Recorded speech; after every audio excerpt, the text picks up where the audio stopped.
চান্দাপাড়া স্কুলের পিঠা উৎসব অনুষ্ঠানে এখানে বাহারি রকমের পিঠা উৎসব চলতেছে। দেখেন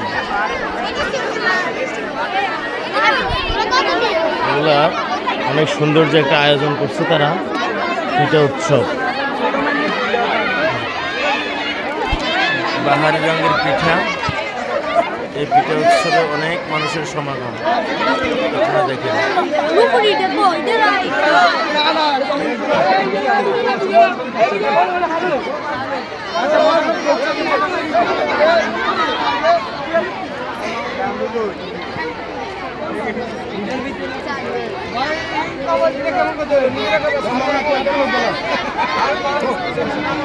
সুন্দর লাগতেছে এই পিঠা উৎসবে।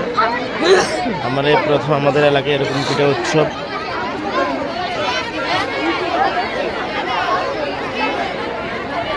সাজিদ পিঠাঘর, শামিম কি